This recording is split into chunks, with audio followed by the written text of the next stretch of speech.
నమస్తే, welcome to 4 sides TV. Pulivendula ఈ నియోజకవర్గం ఉమ్మడి ఆంధ్రప్రదేశ్ మాజీ ముఖ్యమంత్రి దివంగత నేత వైఎస్ కుటుంబానికి కంచుకోట లాంటిది. 1978 అసెంబ్లీ ఎన్నికల్లో ఈ స్థానం నుంచి వైఎస్ రాజశేఖర రెడ్డి మొదటిసారిగా గెలుపొందారు. ఆ తర్వాత మరో 5 సార్లు గెలిచారు.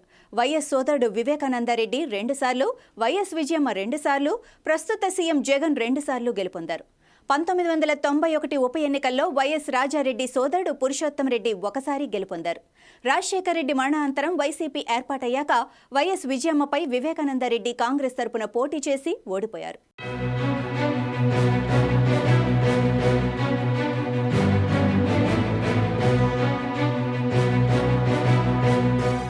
అప్పట్లో కాంగ్రెస్ వివేకాకు మంత్రి పదవి ఇచ్చి ఆకట్టుకుని ఎన్నికల బరిలోకి దింపింది. నాటి ఎన్నికలలో వివేకాపై 81,373 ఓట్ల ఆధిక్యతతో విజయమ్మ గెలిచారు. ఆ తర్వాత కాలంలో వివేక జగన్తో కలిసిపోయారు. పులివెందుల్లో వైఎస్ కుటుంబాన్ని ఓడించడానికి తెలుగుదేశం పార్టీ 1985 నుంచి ప్రయత్నిస్తూనే ఉంది. 8 సార్లు తెలుగుదేశం పార్టీ పోటీ చేసినా ఎప్పుడూ 50,000 ఓట్లు రాలేదు. ఎస్ సతీష్ రెడ్డి 5 సార్లు టీడీపీ అభ్యర్థిగా బరిలోకి దిగారు. అయినా ఓటమి తప్పలేదు. ఈ క్రమంలో ఆయన్ను మార్చి ఈసారి పులివెందుల్లో బీటెక్ రవిని బరిలోకి దింపాలని టీడీపీ అధినేత చంద్రబాబు నిర్ణయించారు. 2017 ఎమ్మెల్సీ ఎన్నికల్లో వైసీపీ అభ్యర్థి వివేకాను టీడీపీ తరపున బీటెక్ రవి ఓడించారు. అప్పటి నుంచే ఆయన పులివెందుల టికెట్ కోరుతున్నారు. ఇటీవల జగన్ వ్యూహాత్మకంగా తనపై తన తండ్రిపై పోటీ చేసి ఓటమి పాలైన సతీష్ రెడ్డిని పార్టీలో చేర్చుకున్నారు.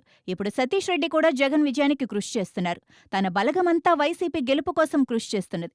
జగన్ సొంత పార్టీ పెట్టుకున్న తర్వాత పులివెందులపై మరింత పట్టు పెంచుకున్నారు. 2019 ఎన్నికల్లో జగన్ 90,110 ఓట్ల ఆధిక్యతతో గెలిచారు. 2014లో ఆయన మెజారిటీ 74,256 ఓట్లు మాత్రమే. 2014తో పోలిస్తే 2019లో 15,000కు పైగా ఓట్లు పెరిగాయి. ఈసారి 1,00,000కు పైగా ఓట్ల మెజారిటీ వస్తుందని అంచనా వేస్తున్నారు. కాగా జగన్ను ఎలాగైనా ఓడించాలని అటు టీడీపీ ఇటు కాంగ్రెస్ నేతలు వ్యూహరచన చేస్తున్నారు. వివేకానందరెడ్డి కుమార్తె సునీత కూడా పులివెందుల నుంచి పోటీ చేస్తుందని జోరుగా ప్రచారం జరుగుతోంది. అలాగే జగన్ సోదరి షర్మిల కూడా పులివెందుల సీటుపై కన్నేసినట్లు చెబుతున్నారు.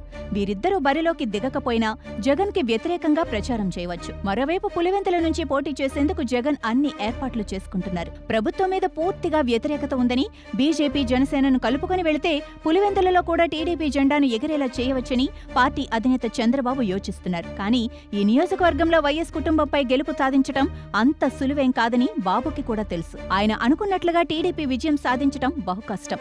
కాకపోతే మెజారిటీ కొంత తగ్గవచ్చు. సునీత, షర్మిల పోటీ చేసినా ఓట్లు కొంత మేరకు చీలవచ్చునేమో కానీ జగన్ గెలుపును అడ్డుకోవటం జరిగే పని కాదని వైసీపీ నేతలు అంటున్నారు.